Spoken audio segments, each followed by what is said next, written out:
திரு பாலச்சந்தர், நான் உங்கள்கிட்ட பேசிட்டு வெற்றி வந்துடுறேன். இந்த பிரச்சனை எப்படி அணுக வேண்டியிருக்கு? நம்ம வந்து பிளைண்டா ஆளுநர் ஒரு விஷயத்த சொல்லிட்டாருங்கிறதுனாலே எதுக்கணுமா? இது மத்திய அரசாங்கத்தினுடைய வழிகாட்டுதல்ல திணிக்கிறாங்க அப்படின்னு பார்க்க வேண்டியிருக்கா, அல்லது கல்வியில் இருக்கக்கூடிய சிக்கல்களை அவர் ஒரு வேந்தராகவும் இருக்காரு, அதை பார்த்து சொல்றாரு அப்படின்னு பார்க்க வேண்டியிருக்கா? ஆளுநருடைய பொதுவெளியில் கூறப்பட்ட கருத்துக்களை பற்றி சொல்லும்போது ஆளுநருக்கு உள்ள உரிமைகள் கடமைகள் என்ன இருக்கு அப்படிங்கிறத பத்தி நிச்சயமா சொல்ல வேண்டியது அவசியம். ஏன்னா 2-3 பேர் இங்க சொன்னாங்க, ஆளுநர் வந்து நல்ல நோக்கத்தோட நம்ம மாநிலம் நல்லா இருக்கணுங்கிறதுக்காக சொல்ற அட்வைஸ் ஏன் எடுத்துக்கிடக்கூடாதுன்னு சொல்லி கருத்து சொல்லப்பட்டது. அரசியலமைப்பு சட்டத்தின்படி இருக்கிறது என்னன்னா, ஒரு மாநிலத்துடைய ஆளுநருக்கு என்னென்ன அதிகாரங்கள், கடமைகள், உரிமைகள் உண்டுன்னு பார்த்தா, ஒரு மாதத்துக்கு ஒரு தரம் தன் மாநிலத்தில் உள்ள எல்லா நிலவுகின்ற சூழ்நிலை பற்றி, கல்வியை பற்றி, பொது சுகாதாரத்தை பத்தி, லா அண்ட் ஆர்டர் பற்றி, எல்லாத்தையும் பத்தி அவர் வந்து குடியரசுத் தலைவருக்கு அறிக்கை அனுப்புவார். மாசத்துக்கு ஒரு தடவை அனுப்புவார். இப்போ ஏதாவது ஒரு இதுல வந்து ரொம்ப மோசமா போய்கிட்டு இருக்குன்னு சொல்லி அவர் நினைத்தார் என்றால், உணர்ந்தார் என்றால், அவருக்கு அப்படிப்பட்ட தகவல்கள் கிடைக்கின்றன என்றால் முதலமைச்சரை கூப்பிடுகின்ற உரிமை அவருக்கு உண்டு. முதலமைச்சர் ராஜ்பவனுக்கு போவாரு. அங்கு இவர் வந்து தன்னுடைய அக்கறையை வெளிப்படுத்துவார். முதலமைச்சர் ஆவணம் செய்வதாக உறுதி அளிக்க வேண்டும். இதெல்லாம் அரசியல் சட்டம் சொல்றது. சரி, அதுக்கப்புறம் முதலமைச்சர் அப்படி ஆவணம் செய்யாமல் இருந்தால் அதை பற்றி தன்னுடைய மாதாந்திர அறிக்கையில் குறிப்பிடும் அதிகாரமும் உரிமையும் ஆளுநருக்கு இருக்கிறது. இதுல எந்த அதிகாரமும் உரிமையும் இல்லைன்னா பொதுவெளியில இந்த அரசு விமர்சிக்கிற அதிகாரமும் உரிமையும் ஆளுநருக்கு கிடையாது. இது நம்ம தெளிவா புரிஞ்சுக்கணும். மரபு வந்து இதுவரைக்கும் அப்படி இருந்ததே கிடையாது. நம்பர் 1. சரி, இப்ப ஆளுநர் வந்து தன்னுடைய பதவிக்கான கண்ணியத்தை காப்பாற்றாமல் தான் பல சமயங்களில் பொதுவெளியில் கருத்துக்கள் கூறுகின்றார் அப்படிங்கிறது உண்மை. இது நம்பர் 1. நம்பர் 2, இவர் என்னெல்லாம் சொல்லியிருக்காருன்னு சொல்லி பாருங்க.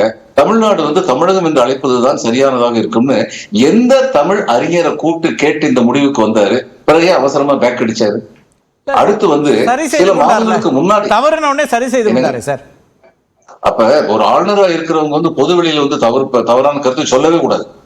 அதனால வந்து சொல்றது அதுக்கப்புறம் பேக் அடிக்கிறது அவருடைய மேல்நிலைவை வந்து காட்டுறது அமையாது. சரி, கொஞ்ச நாளைக்கு முன்னாடி இவர் வந்து என்ன பண்ணாரு, தமிழ்நாட்டுடைய கல்வி நிலையங்கள் ஃபர்ஸ்ட் 100ல இந்தியாவில ஒண்ணு கூட இல்லை அப்படின்னு சொன்னார். சொன்ன அடுத்த நாளே உயர்கல்வித்துறை அமைச்சர் வந்து சொன்னாரு, எந்தெந்த கல்வி நிலையங்கள்லாம் அந்த முதல் 100 இடங்கள்ல இருக்காங்க, Loyola college, presidency college, IIT, VIT, Vellore, இது மாதிரி வரிசையா சொன்னாரு. இப்படி குற்றம் சாட்டிய கவர்னர் அதுக்கு ஏன் பதில் சொல்லல? சொல்லியிருக்கணும், சொல்லல. அடுத்து வந்து இன்னைக்கு இந்திய அரசுடைய ஒரு நிறுவனம் எல்லா மாநிலங்களிலும் உள்ள கல்வி நிலையங்களுடைய தர நிர்ணயத்தை பற்றி சொல்லுகின்ற ஒரு நிறுவனம் சொல்லி இருக்கு. அதுல தமிழ்நாட்டுடைய கல்லூரிகள் எத்தனை, அது பிரைவேட் காலேஜஸ், கவர்மெண்ட் காலேஜ், இவங்க எல்லாருமே வந்து கவர்மெண்ட் எய்டட் காலேஜ், இவங்க எல்லாம் எத்தனை பேர் அதுல இடம் பெற்று இருக்கிறார்கள் அப்படின்னு அது சொல்லியிருக்கு. இப்ப இவர் சொல்றாரு தமிழ்நாட்டுடைய கல்வித்தரம் ரொம்ப தாழ்ந்திருக்குன்னு சொல்றாரு. இப்ப இந்த 2 பேர்ல ஒருத்தங்க தான் உண்மை சொல்றாங்க, யாரோ ஒருத்தங்க பொய் சொல்றாங்க. யார் உண்மை சொல்றாங்க, யார் பொய் சொல்றாங்கன்னு கல்வியாளர் இருக்காரு, அவர் நிச்சயமா வந்து சொல்லலாம். இன்னொன்னு, ஆளுநர் வந்து பல கருத்துக்களை சொல்லியிருக்காரு. அந்த கருத்துக்கள் சொன்னதுல வந்து எந்த ஆதாரத்தின் அடிப்படையில் சொன்னார், எந்த சர்வே முடிவின் அடிப்படையில் சொன்னார், அந்த சர்வே முடிவை பற்றி முதலில் மாநில முதலமைச்சருக்கு சொன்னாரா? இப்படிப்பட்ட ஒரு சர்வே முடிவுகள் வந்திருக்கின்றன, மிக மிக தவறானதாக கீழான பாதையில் தமிழகத்தில் கல்வி சென்று கொண்டிருக்கிறது அப்படின்னு சொல்லி சொன்னாரா? முதலமைச்சர் அதுக்கு எந்த நடவடிக்கை எடுக்காம இருந்தாரா? இப்ப தமிழ்நாட்டுடைய கொள்கையை வந்து பார்த்தோம்னா கடந்த 100 ஆண்டுகளாக இருந்தது இன்னும் உறுதிப்படுத்தப்பட்டிருக்கிறது. அப்படின்னா பாரதியார் அன்னைக்கு சொன்னதை 100 வருஷமா செஞ்சாங்க. பாரதியார் நம்புறாங்களோ இல்லையோ, அவருடைய கவிதையில என்ன சொன்னாரோ அதான் பண்ணாங்க. வயிற்றுக்கு சோறிடல் வேண்டும், அதான் முதல்ல சொன்னாங்க. வயிற்றுக்கு சோறு போட்டாருடைய படிக்க முடியாது.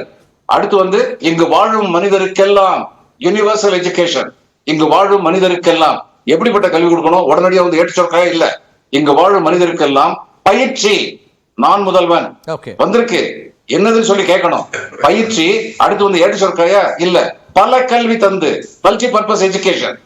அடுத்து என்ன செய்யணும்? இந்த பாறை உயர்த்திடல் வேண்டும், சும்மா நமக்குன்னு இல்ல, சுயநலம் இல்ல. இந்த கல்விக் கொள்கை, தமிழ்நாடு அரசுடைய கல்விக் கொள்கை பற்றி முந்தி ஒரு விமர்சனம் உண்டு. They are not analytical, memory power வந்து என்கரேஜ் பண்றாங்க. இன்னைக்கு காமகோடியே சொன்ன மாதிரி இந்த அரசுடைய கல்விக் கொள்கையிலையும் சிறந்த அம்சங்கள் இருக்கின்றன, நேஷனல் எஜுகேஷன் பாலிசிலையும் சிறந்த அம்சங்கள் இருக்கின்றன. ஒரே அடியா ஒண்ணு தூத்துறதுல அர்த்தமே கிடையாது. 2 விதங்களில் ஆளுநர் செய்தது சரியில்லை என்று நம்புகின்றேன். ஒன்று, இவர் பொதுவெளியில் பேசக்கூடாது என்ற மரபை திரும்ப திரும்ப உடைக்கின்றார் அப்படிங்கிறது ஒண்ணு. இரண்டாவது, இவர் கூறுகின்ற தகவல்கள் எந்த ஆதாரத்தின் அடிப்படையில் கூறுகின்றார் என்று வினா எழுப்பும் போதெல்லாம் நழுவி போய்விடுகின்றார் என்பது இன்னொன்று. ஒரு ஆளுநர் இங்க வந்து வேந்தராவும் இருக்காரு. வேந்தரா இருக்கக்கூடியவர் கல்வி நிறுவனங்களுக்கு போறாரு, அங்க அது சார்ந்த பிரச்சனைகளை அக்கறையோடு பேசுகிறார். அதை முழுக்க அரசியலாக மட்டுமே பாக்குறீங்கன்றதான் சங்கரநாராயணன் தொடங்கினார்.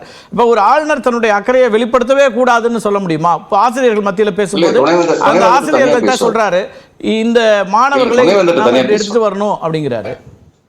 துணைவேந்தர் தனியா பேசுவார். அவருக்கு வந்து உண்மையாகவே குறைகள் இருப்பதாக காணப்பட்டால் வேந்தர் என்ற அளவில் துணைவேந்தரிடம் தனியாக பேசுவார்.